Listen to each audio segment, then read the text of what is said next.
Classificação do controle da administração pública. Uma análise abrangente. A administração pública é um pilar fundamental da estrutura do Estado, sendo responsável pela implementação de políticas públicas e pela gestão dos recursos e serviços destinados à sociedade. Em razão de sua relevância e do impacto que suas decisões podem ter na vida dos cidadãos, é imprescindível que haja mecanismos de controle que garantam a transparência, a legalidade e a eficiência na atuação dos órgãos públicos. A doutrina, ao longo do tempo, desenvolveu diversas classificações para entender as formas de controle da administração, partindo de critérios variados. Uma das formas de classificar o controle administrativo é pelo órgão controlador.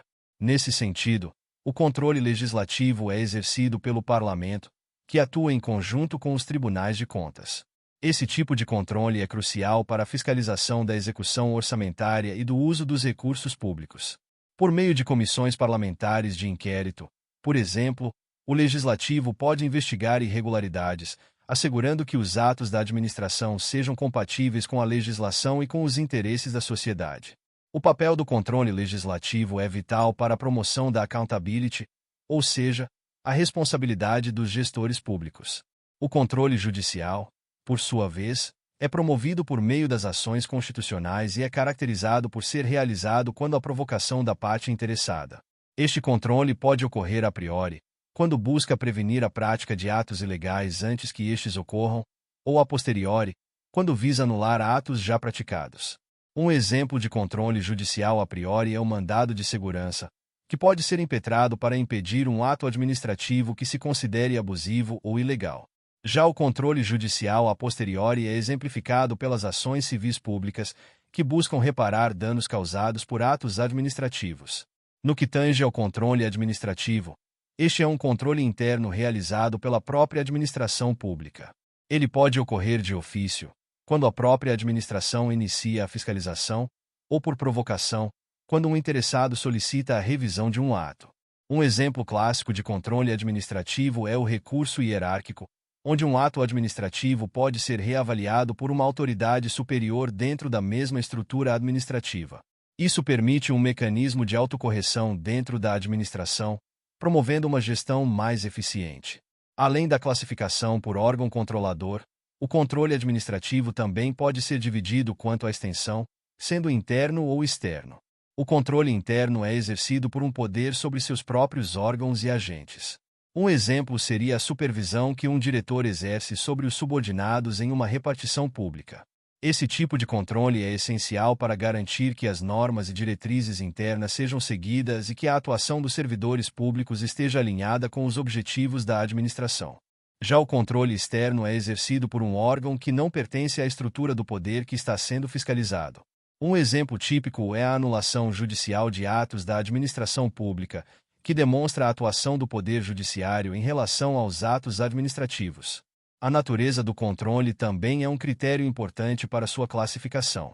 O controle de legalidade é um dos tipos mais comuns, que visa assegurar que a atuação administrativa esteja em conformidade com o ordenamento jurídico. Isso pode incluir a análise da legalidade de contratos administrativos, por exemplo, onde a administração deve seguir as normativas pertinentes, como as leis de licitações. Por outro lado, o controle de mérito é exercido apenas pela própria administração em relação a juízos de conveniência e oportunidade. Isso significa que o judiciário não pode interferir nas decisões da administração sobre o que é mais conveniente ou oportuno para o interesse público, salvo em casos excepcionais. Quanto ao âmbito do controle, pode-se distinguir entre controle por subordinação e controle por vinculação.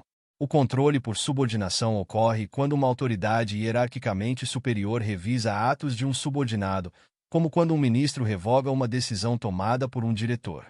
No entanto, as entidades descentralizadas, como autarquias, não estão sob controle por subordinação da administração direta, sendo importante ressaltar que a autonomia dessas entidades deve ser respeitada.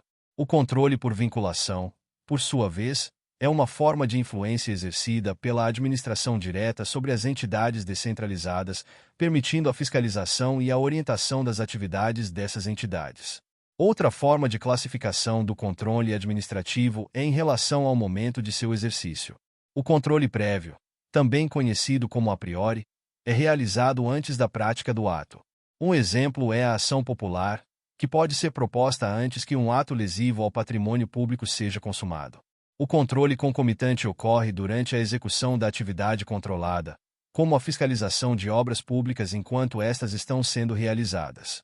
Já o controle posterior, ou a posteriori, é aquele que acontece após a prática do ato, como no caso de uma ação judicial que busca anular um ato administrativo que se considera prejudicial à sociedade. A iniciativa do controle também é um critério relevante. O controle de ofício é aquele que é realizado sem que haja necessidade de provocação da parte interessada. Um exemplo é a instauração de um processo disciplinar para apurar uma falta cometida por um servidor público. O controle provocado, por sua vez, depende da iniciativa da parte interessada. Um exemplo disso são as ações constitucionais, onde o cidadão pode provocar o judiciário para que este examine a legalidade de atos administrativos. Essas diversas classificações do controle da administração pública não apenas ilustram a complexidade e a importância deste tema, mas também evidenciam a necessidade de uma fiscalização rigorosa sobre os atos administrativos. O controle eficaz é fundamental para garantir que os princípios da legalidade, impessoalidade, moralidade, publicidade e eficiência sejam respeitados, contribuindo para a boa gestão dos recursos públicos e para a proteção dos direitos dos cidadãos.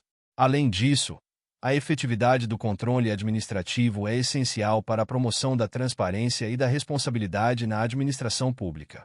As diferentes formas de controle permitem que a sociedade tenha mecanismos para fiscalizar a atuação do Estado, assegurando que os interesses coletivos sejam preservados e que os gestores públicos sejam responsabilizados por suas ações.